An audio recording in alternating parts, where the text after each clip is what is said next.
हरिभक्ती केल्यामुळे, हरिनाम घेतल्यामुळे. म्हणजे बघा किती पॉवर आहे. आणि म्हणून त्याच्यामुळे काय म्हणतात, हरेर नाम हरेर नाम हरेर नाम एव केवलम कलव नास्तेव गतिरन्यथा.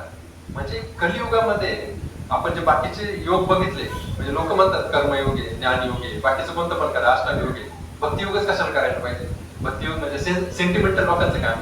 हे सेंटिमेंटल लोक आहे, यांना बाकीचं काय करता येत नाही, ज्ञान अर्जित करता येत नाही, निष्काम कर्म करता येत नाही, अष्टांग योगासाठी यांना एका जागेवर बसता येत नाही, म्हणून हे भक्तियोग करतात असं लोक म्हणतात.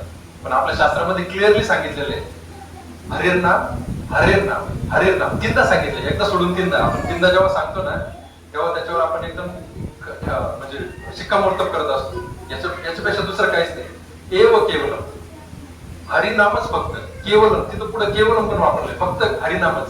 तीनदा वापरून सुद्धा पुढे केवलम आलं, एव केवलम. कलियुगामध्ये नास्तेव गतिरन्यथा.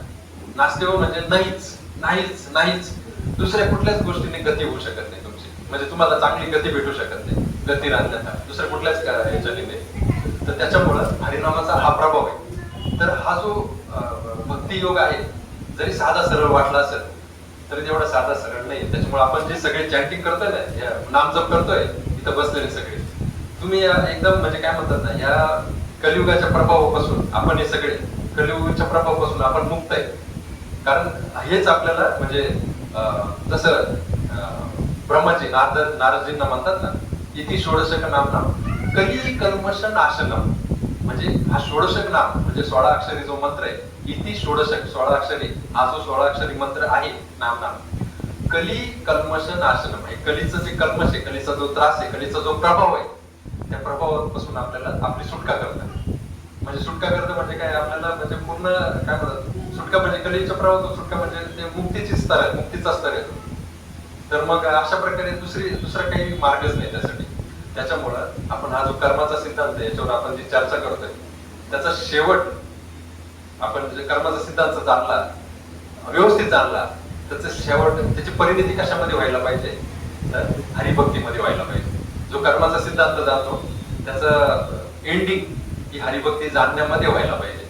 आणि जेव्हा तो हरिभक्ती जाणतो, तेव्हा असं आपण समजू शकतो की त्याचं जे ज्ञान घेतलेले आहे ते परिपूर्ण झालेले.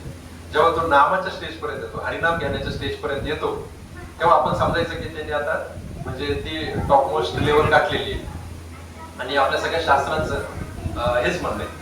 म्हणजे प्रायण अल्पायुष्य, अजून एक श्लोक आहे भागवत, प्रायण अल्पायुष्य सभ्य कलो अस्मिन युगे जना मंद सुमंद मंद सॉरी प्रायण, हा ते तो कलियुगातल्या लोकांना वर्णन करणारा तो श्लोक आहे. प्रायण अल्पायुष्य सभ्य कलो अस्मिन युगे जना. म्हणजे कलियुगातला जो व्यक्ती आहे त्याला हे ज्ञान नाहीये. म्हणजे हे जे भक्तिमधलं ज्ञान आहे, ते ज्ञान ग्रहण करण्याची त्याची एवढी क्षमता नाहीये. पण जे आता तुम्ही इथं सगळे बसलेले आहात, हे हरिभक्तीचं ज्ञान घेत आहात, हरिकथा जे ऐकत आहात, ते अतिउच्च ज्ञान असल्यामुळं आपण इथं जे बसलेले, आपण इथं बसलेल्यांना मंद, अतिमंद असं सुमंद असं म्हणू शकत नाही. सगळे खूप इंटेलिजंट आहेत. कारण तुम्ही इथं बसून काय करताय, एकाच वेळी खूप तीर मारताय. एक तर म्हणजे आपण अकर्म करतोय, सगळ्यात पहिला आपण बघितलं आपण अकर्म करतोय. दुसरं म्हणजे आपण हरिभक्ती करतोय.